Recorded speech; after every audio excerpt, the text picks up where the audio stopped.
శివలింగం మీద శ్రీచక్రం ఉంటుంది, అది శివకామేశ్వరము అని అన్నారు. కానీ శ్రీచక్రం మీద శివలింగం ఉంటుంది అని చెప్పేసి ఎక్కడ కూడా దీంట్లో చెప్పలా.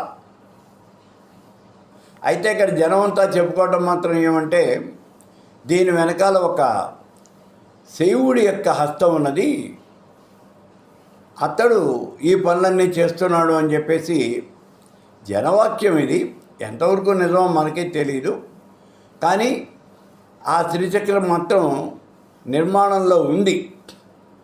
పూర్తి కావటానికి ఇంకా ఒక 5-6 ఏళ్ళు సమయం పడుతుంది, ఇంకా పైనే పట్టచ్చేమో కూడా.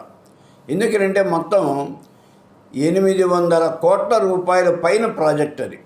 800 కోట్లు, అంత పెద్ద భారీ ప్రాజెక్టు. కాబట్టి అది పూర్తయ్యి అది మనం దాన్ని దర్శనం చేసుకునేప్పటికీ అసలు నాబట్టి వాళ్ళు ఉంటారో లేదో కూడా తెలియదు. మేము దాన్ని చూడగలుగుతామో లేదో కూడా అనుమానమే. కాబట్టి ఇలా రకరకాలైనటువంటి శ్రీచక్రాలు మనకి బయట దొరుకుతూనే ఉన్నాయి. అందులో ఇంకోటి, ఇప్పుడు కొత్త రకాలైనటువంటి శ్రీచక్రాలు దొరుకుతున్నాయి, మీరు చూసారో లేదో.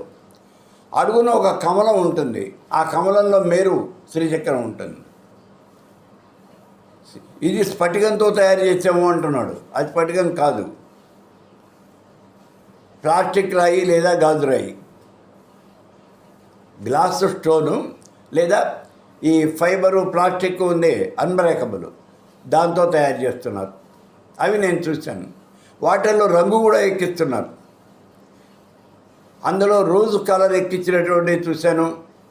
అలాగే ఆకుపచ్చ కలర్ ఎక్కించినవి కూడా చూశాను నేను. ఆ తయారీలో ఇలా చేస్తున్నారు వాళ్ళు. అలాగే కొన్ని చోట్ల అల్యూమినియంతో తయారు చేస్తున్నారు. ఒక ఆయన నా దగ్గర పట్టుకొచ్చాడు, నేను ఈ శ్రీచక్రాన్ని తయారు చేశానండి, ఎలా ఉందో మీరు చూడండి, మీరు అవునంటే నేను బయటికి తీసుకెళ్ళి దీన్ని అమ్మకానికి పెడతాను అని. అది నేను అవునని చెప్పలేనయా అన్నాను. ఎందుకనంటే ఏ రకంగానూ చూసినప్పటికీ కూడా శాస్త్రబద్ధం కాదది. శాస్త్రబద్ధం కానటువంటి శ్రీచక్రాన్ని నేను కనుక అవునన్నట్లయితే రేపు పొద్దున నన్ను కూడా అనుమానించే అవకాశం ఉంటుంది. కాబట్టి అది శాస్త్రబద్ధం కాదు, నేను అవునని చెప్పను అని చెప్పాను నేను. కాబట్టి ఇలా అనేక రకాలైనటువంటి శ్రీచక్రాలు వస్తున్నాయి.